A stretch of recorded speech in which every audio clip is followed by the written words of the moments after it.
오늘은 로마서 3장의 말씀을 가지고 율법이란 이런 제목으로 함께 하나님 말씀을 나누도록 하겠습니다. 성도의 신앙생활에서 가장 중요한 것은 다름 아닌 복음입니다. 왜냐하면 그것이 성도됨의 시작점이 되기 때문이죠. 그리고 이 복음의 반대편에 두 가지가 있는데 바로 죄와 율법입니다. 과학에서 작용과 또 반작용처럼 이 복음의 반대편에 있는 죄와 또 그 율법을 잘 이해하면 이해할수록 복음을 더 잘 이해할 수 있게 됩니다.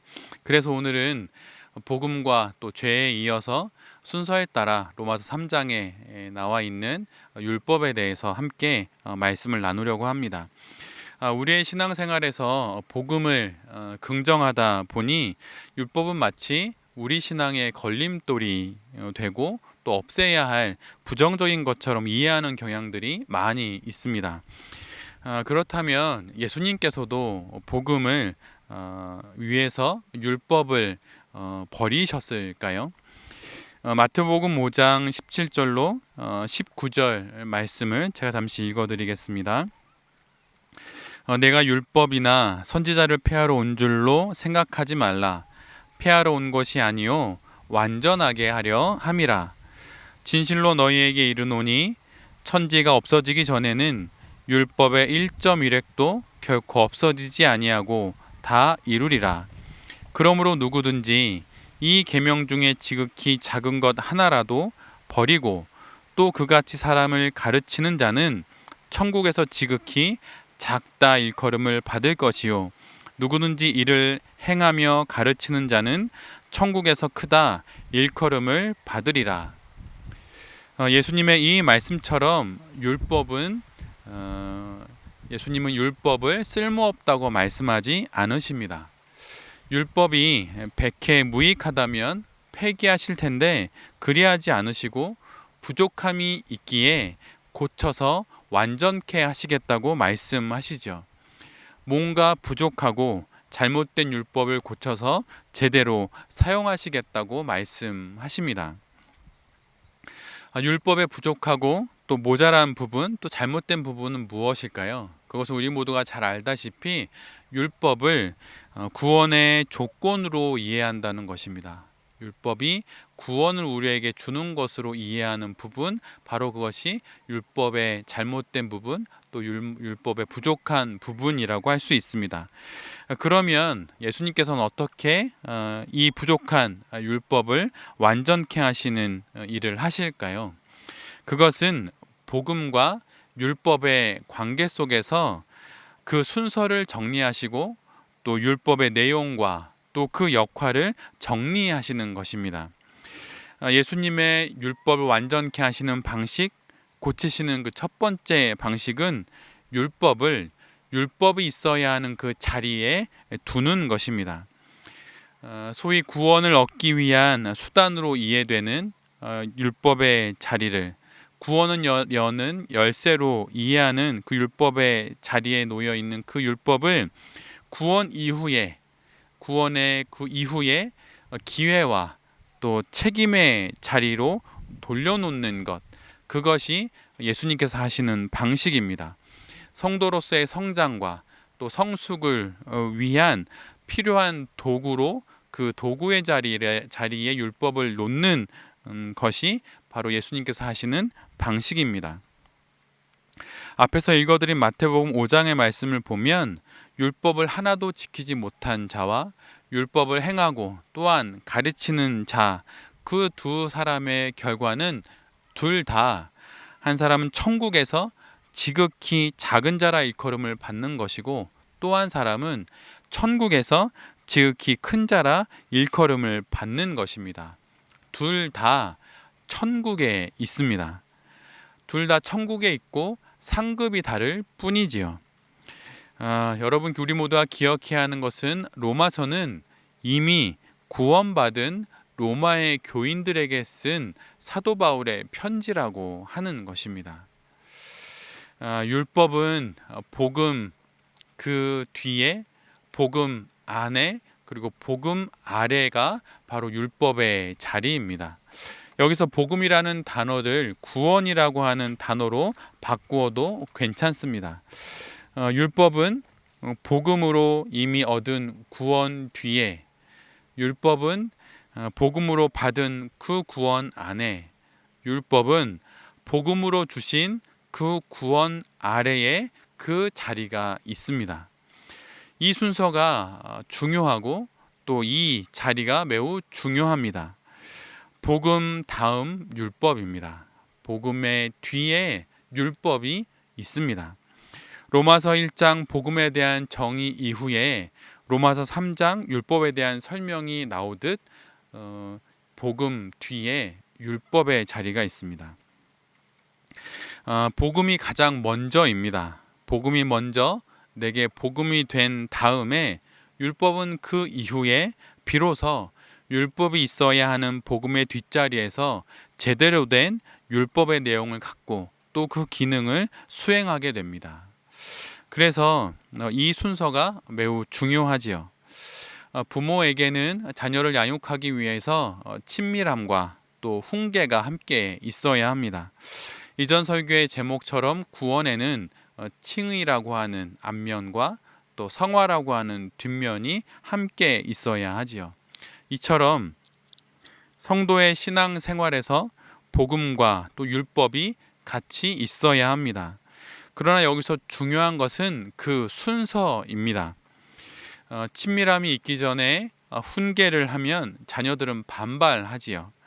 그래서 친밀함과 사랑이 먼저 선행되어야 합니다. 칭의가 있기 전에 성화를 강조하면 율법주의가 됩니다. 이와 마찬가지로 복음 다음에 율법이 있습니다. 또한 하나만 있지 않고 이 모든 것이 함께 있다고 하는 것도 매우 중요한 부분입니다. 친밀함만 강조하면 아이들을 망치게 됩니다. 소위 자녀들이 친구 같은 아빠를 원한다 이런 말이 있지요. 근데 이 말이 무슨 뜻입니까? 이 말이 아빠가 나의 친구가 되어주기를 원합니다 이런 말인가요? 그런 것이 아니지요. 친구는 밖에도 많이 있습니다. 그리고 그 친구들이 아빠보다 재미있고 또 엄마보다 더 말이 잘 통하지요. 자녀들의 그 말에 쉬면 아이들의 그 마음의 그 깊은 곳을 들여다볼 필요가 있습니다. 청년들이 멘토를 찾습니다. 가르침을 줄 사람을 찾지요. 부모는 바로 이런 친밀함과 또 훈계라는 이 두 가지를 통해 자녀에게 가장 좋은 멘토가 될 수 있습니다. 정반합, 이 말처럼 모든 것은 짝을 이룸으로 제 모양을 갖게 됩니다. 친밀함과 훈계, 칭의와 성화, 또 복음과 율법 이런 것처럼 말이죠.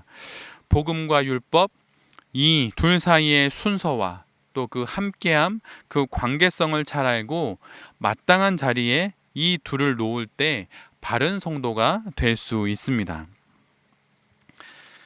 예수님은 또한 마치 설명서처럼 나열되고 또 규칙처럼 기록된 율법을 지키는 것에 안절부절하는 우리들을 율법의 본질로 이끄십니다.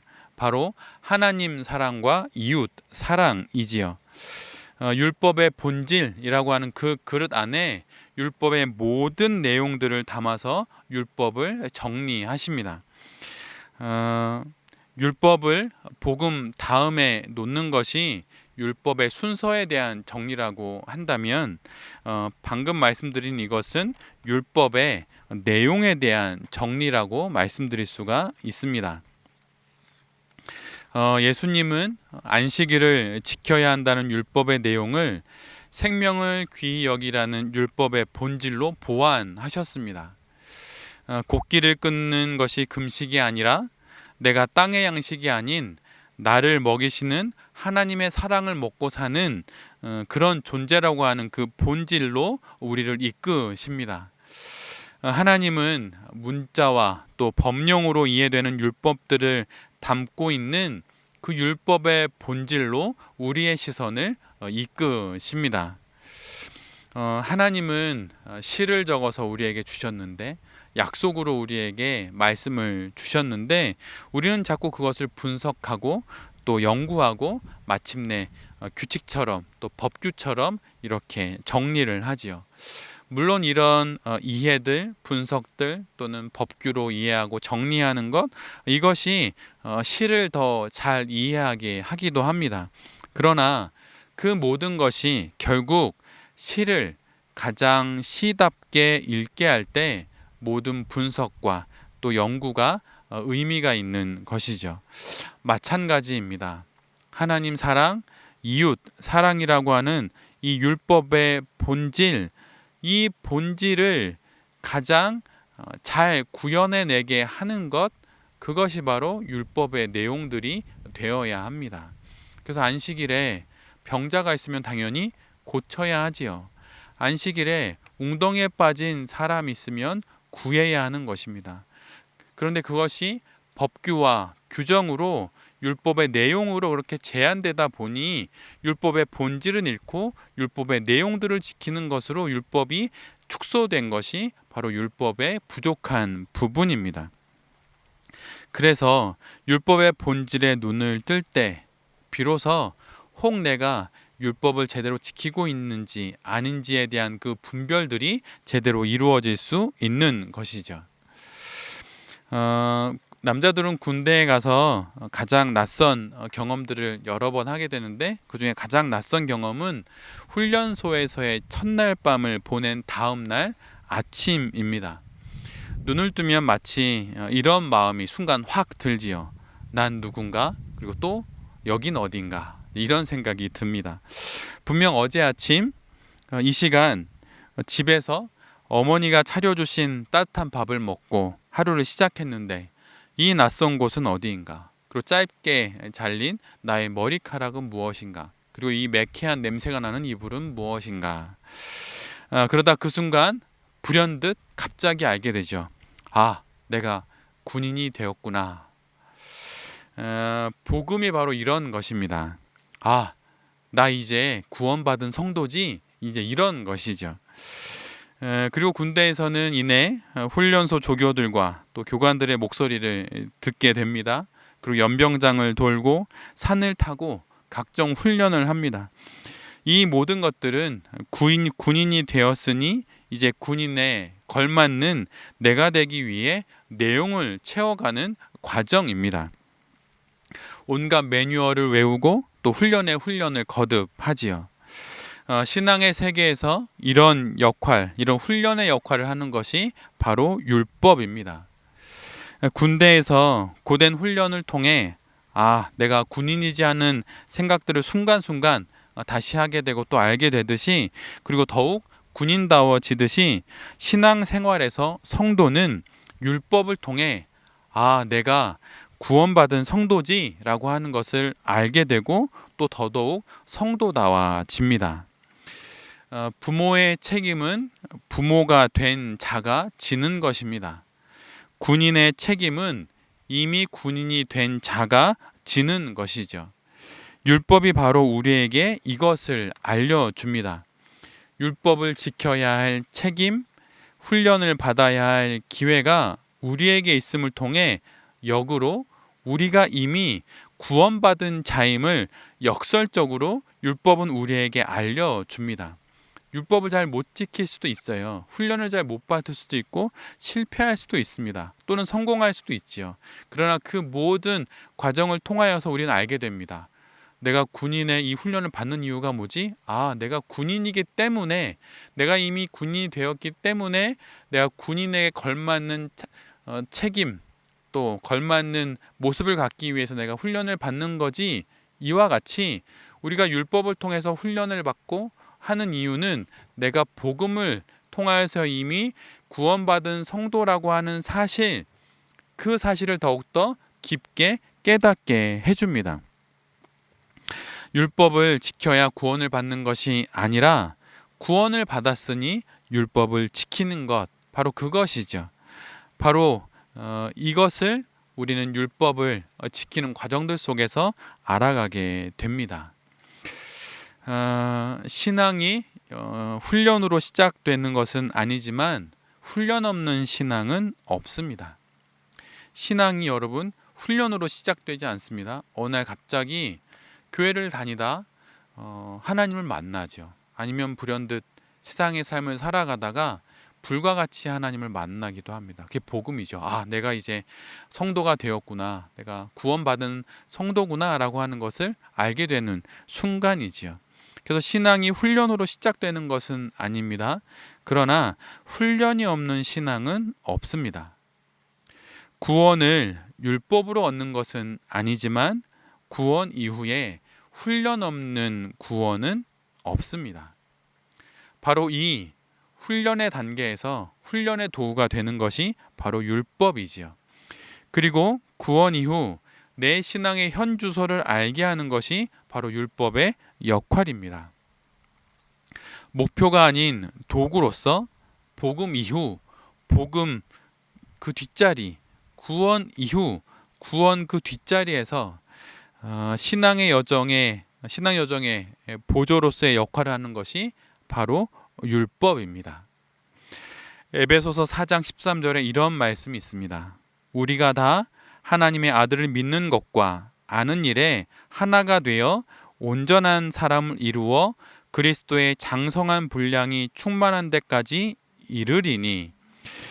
세 번역으로 에베소서 4장 11절부터 15절까지 읽어드리면 다음과 같습니다. 여러분 잘 한번 들어보십시오. 그분이 어떤 사람은 사도로, 어떤 사람은 예언자로, 어떤 사람은 복음 전도자로, 또 어떤 사람은 목사와 교사로 삼으셨습니다. 그것은 성도들을 준비시켜서 봉사의 일을 하게 하고 그리스도의 몸을 세우게 하려고 하는 것입니다. 그리하여 우리 모두가 하나님의 아들을 믿는 일과 아는 일에 하나가 되고 온전한 사람이 되어서 그리스도의 충만하심의 경지에까지 다다르게 됩니다. 우리는 이 이상 더 어린아이로 있어서는 안 됩니다. 우리는 인간의 속임수나 간교한 술수에 빠져서 온갖 교훈의 풍조에 흔들리거나 이리저리 밀려다니지 말아야 합니다. 우리는 사랑으로 진리를 말하고 살면서 모든 면에서 자라나서 머리가 되시는 그리스도에게까지 다다라야 합니다. 이 말씀에서 다다라야 한다, 지금 여기에서 그곳까지 이르러야 한다라고 하는 표현이 두 번에 나오고 또한 자라나야 한다라는 표현도 등장합니다. 이것이 무엇을 의미하는 것일까요? 여러분, 성도는 성장한다는 거예요. 성도는 성숙해져야 합니다. 신앙의 유년기, 그 초기에는 성장이 먼저이지요. 그리고 성장한 이후 신앙의 성년기에는 성숙이 먼저입니다. 이 성장과 이 성숙의 도구로 우리에게 주신 것이 바로 율법입니다. 꽃이 꽃으로 피어나고자 하는 것은 하나님 앞에서 피조물이 해야 할 책임입니다. 나무가 되는 것, 그것은 피조물로서 하나님 앞에서 해야 하는 피조물의 책임입니다. 그러면 하나님의 형상을 닮은 인간인 우리들은 어떻게 해야 하는 것일까요? 우리 역시 꽃이 물과 바람과 또 영양과 햇빛을 잘 받아 성장해야만 하듯 우리도 역시 교훈과 또 훈련을 통해 성장해야 합니다. 율법은 바로 이런 교육과 또 훈련을 위해 하나님께서 우리에게 주신 것이죠. 여러분, 율법은 유익합니다. 훈련은 반드시 있어야 합니다.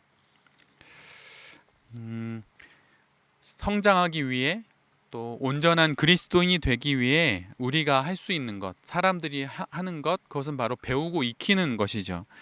배움이 목표가 아니라 그 배움을 통해 더 나은 성도가 되는 것이 목표입니다. 이미 얻은 복음에 걸맞는 성도가 되게 하는 도구, 그것이 바로 율법입니다. 메시지는 에베소서 4장 13절을 이렇게 기록합니다. 여러분 이 단어 하나하나를 잘 한번 귀 기울여 들어보십시오. 그리하여 우리 모두가 춤추듯 서로 손발이 척척 맞아 하나님의 아들께 능숙하고 우아하게 응답하고 충분히 성숙한 어른이 되고 안팎으로 충분히 개발되어 그리스도처럼 충만히 살게 하시려는 것입니다. 안팎으로, 안과 밖으로 충분히 개발되어야 합니다. 신앙적으로 성숙되어야 한다고 하는 것이죠. 그리고 어른이 되어야 합니다. 만약 내가 신앙의 유년기에 계속 머물고 있다면 신앙의 청년기, 장년기를 지나서 신앙의 성숙의 단계로 나아가야 합니다. 그리고 내게 좀 미흡한 게 있다면 능숙해져야 합니다. 신앙에 능숙함이 있어야 하는 것이죠. 그리고 능숙하게 어떤 스킬과 기술만 느는 것이 아니라 우아해져야 합니다. 그리고 그 모든 것이 교회 안에서 서로 손발이 척척 이렇게 맞아서 그런 성도들이 모여 교회를 세워야 하는 것이죠. 그래서 예수님처럼 충만히 살게 하는 공동체가 되고 그러한 성도가 되어야 하는 것입니다. 바로 이렇게 해주는 것이, 바로 이렇게 하라고 하나님께서 우리에게 주신 것이 바로 율법이죠. 바로 훈련이고 그리고 그런 과정입니다. 여러분 교회에서 어느 사람이 리더십을 가져야 된다고 생각하십니까? 교회에서 리더십을 가져야 하는 사람은 여러분 말씀을 많이 읽는 사람이 리더십을 가져야 합니다. 말씀 묵상을 많이 하는 사람이 리더십을 가져야 해요. 그리고 기도를 많이 하는 사람이 리더십을 가져야 합니다. 학벌이 좋고 또는 외모가 뛰어나고 건강한 사람 또는 돈이 많은 사람, 이런 사람이 교회에서 리더십을 가져서는 안 돼요. 말씀을 많이 보고 기도를 많이 하는 사람, 그래서 신앙의 성숙이 더 많이 되어 있는 사람이 교회에서 리더십을 갖고 그런 사람이 주목을 받아야 합니다. 그러나 여러분 여기엔 한 가지가 더 있어요. 만약 말씀만 보고 만약 기도만 한다면 그것은 위험합니다. 왜냐하면 그것은 엇나갈 수 있기 때문이에요. 이단에 빠진 많은 분들이 말씀을 안 봐서 그렇습니까? 말씀 많이 봤죠. 기도 안 해서 그렇습니까? 기도 많이 했죠. 그런데 무엇이 문제인가요? 말씀만 보고 기도만 했기 때문입니다. 그래서 복음과 율법이 짜그리로 함께 있어야 하듯이 말씀과 기도, 그리고 그것이 인격적으로 구현된 삶이 함께 있는 사람이 교회에서, 그런 성도가 교회에서 리더십을 가져야 합니다. 그리고 그를 통해서 말씀이 부족한 사람이 말씀을 들어야 함을 깨닫고 말씀 앞에 나오고, 기도가 부족한 사람이 내가 기도해야 한다는 것을 깨닫고 성숙의 자리로 나아가는 것, 그리고 그것이 말과 입으로만이 아니라 삶으로 구현되어야 함을 깨닫고 삶으로 나오는 사람, 바로 그런 사람들이 많아지는 교회가 되게 하는 것, 그것이 바로 좋은 교회가 되는 것입니다. 이 모든 것에 있어서 가장 중요한 훈련의 도구가 되는 것, 그것이 바로 율법이죠. 여러분 혹시 신앙의 성숙을 위해서 아니면 신앙의 성장을 위해서 가지고 계신 훈련의 과정들이 있으십니까? 율법이 있나요? 규칙이 있으신가요? 여러분 만약 그것이 없다면, 만약 그것이 여러분의 삶에 없다면 지금 복음으로 살아야 하는 그 삶을 마땅히 살아가고 있지 않는 증거일 수 있습니다.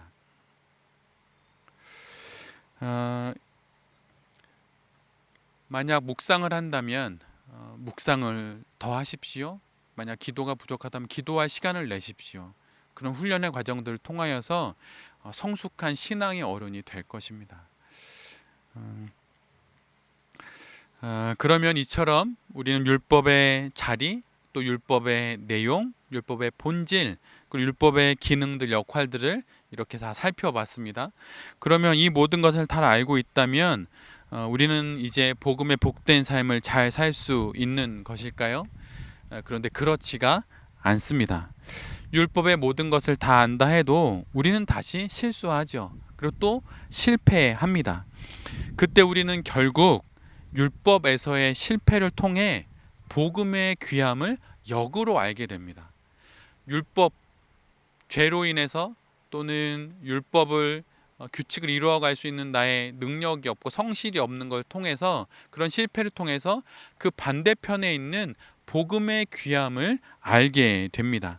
내게 있는 복음이 얼마나 값비싼 복음인지를 율법의 실패 속에서, 율법의 그 실수 속에서 우리는 비로소 그 반대 지점에 있는 복음, 이미 내가 갖고 있어서 복음의 뒷자리에서 율법을 통해 살아가고 있는 이 복음의 삶이 얼마나 값비싼 복음의 삶인지를 알게 됩니다.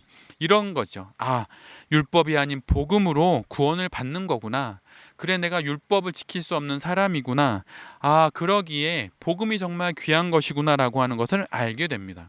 이것은 마치 부정을 통해 오히려 긍정을 알게 되고, 부분을 통해 오히려 더 큰 전체가 있음을 알게 되는 것과 같은 것입니다. 그리고 부족을 통해 완전히 있음을 알게 되는 것과 같은 이야기이죠.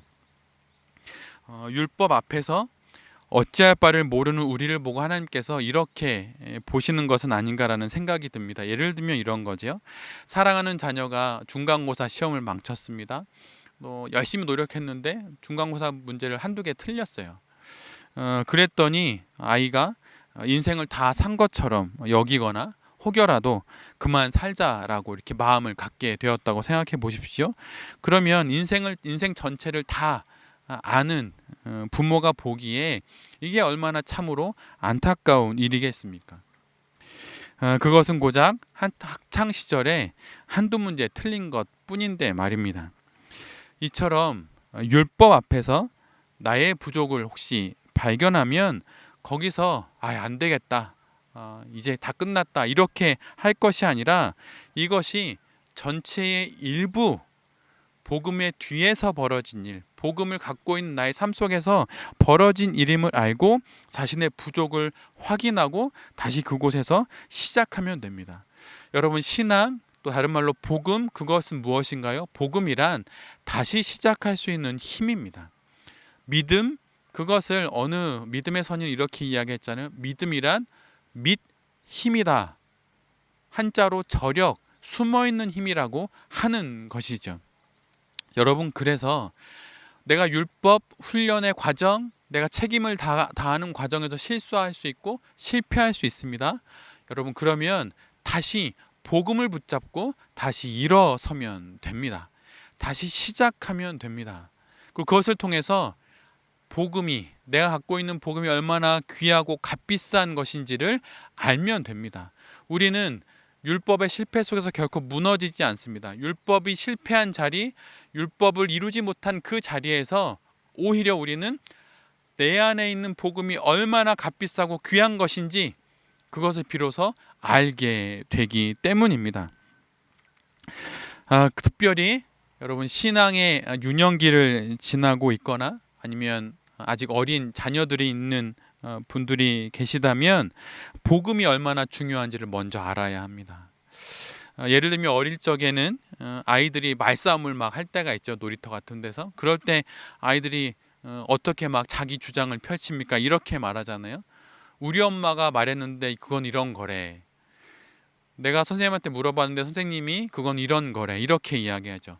자기에게 권위가 없기 때문에 자기보다 더 큰 권위를 가지고 있는 엄마 아니면 선생님의 권위를 빌어서 자기의 주장을 뒷받침해서 이야기합니다. 신앙의 유년기와 신앙의 또 사춘기에 이런 역할을 하는 것이 바로 복음입니다. 나의 율법의 실패 속에서 나 구원 못 받은 것 같아, 율법의 또 실수 속에서 난 구원받지 못한 것 아니야, 이럴 때 든든한 안정장치가 되어주는 것, 보호자 역할을 해주는 것이 바로 복음입니다. 그래서 더더군다나 자녀에게 만약 신앙을 전수해 준다면 여러분, 복음을 먼저 알려주셔야 돼요. 무서운 율법이 아니라, 어떤 훈계가 아니라 복음, 얼마나 그것이 안전하고 얼마나 그것이 귀하고 그것이 얼마나 소중한 것인지를 알게 해주면 됩니다.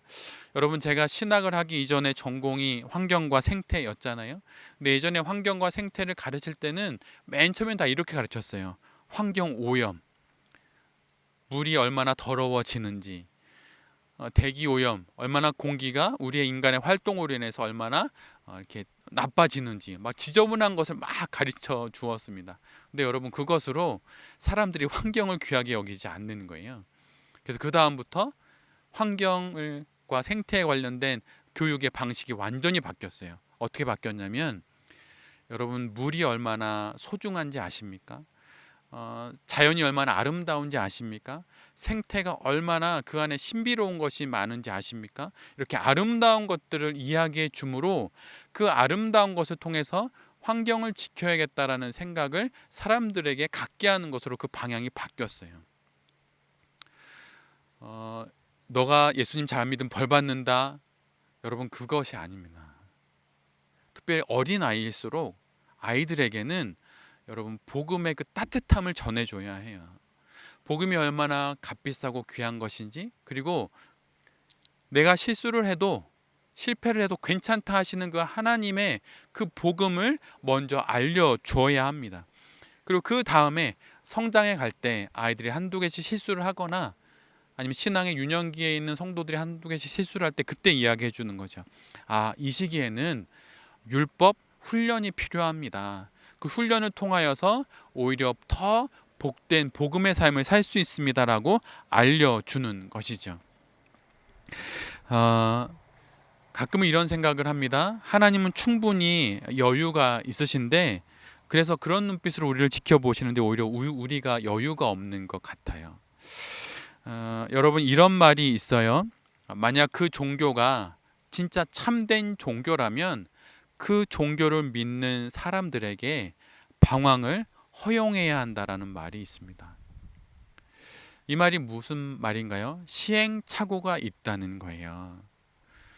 법칙 1번의 답은 이거, 2번의 답은 이거, 이렇게 알려준다고 여러분, 그렇게 우리가 살 수 없어요. 참된 종교는, 참된 신앙은 여러분, 시행착오를 허락합니다. 구원받은 성도이지만 인간이기에 당연히 시행착오가 있을 수밖에 없지요. 우리에게 이런 시행착오가 있을 수밖에 없음을 알게 하는 것이 바로 율법입니다. 율법을 성취 못하는 내 자신을 보며 결국에 복음을 완전히 긍정하게 되는 것, 그것이 바로 율법이 우리에게 하는 역할이지요. 그리고 나아가서는 복음을 누리게 됩니다. 여러분, 이 말씀 제가 여러 번 설교에서도 많이 했던 이야기인데 여러분, 이 문장을 잘 기억하셨으면 좋겠어요. 신앙이란 경직되지도 않고 경박하지도 않고 경건한 것입니다. 여러분, 경건하다는 것이 무엇일까요? 딱딱하게 있는 게 아니에요. 1번의 답 1번, 2번의 답 4번, 이런 식으로 공식을 외워서 살아가는 것이 아닙니다.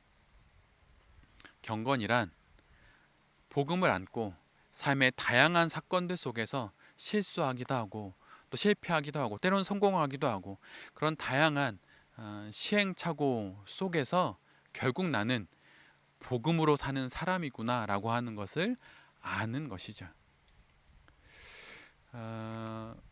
로마서 3장이 전해주는 이 말씀, 율법, 이것이 있어야 하는 자리, 그것의 내용, 또 그것의 역할들을 온전히 알아서 율법을 잘 사용하여서 더 복된 복음의 삶을 살아가는 모든 성도님들과 또 이 말씀을 전하는 제 자신이 될 수 있기를 간절히 또한 기쁘게 기도드립니다.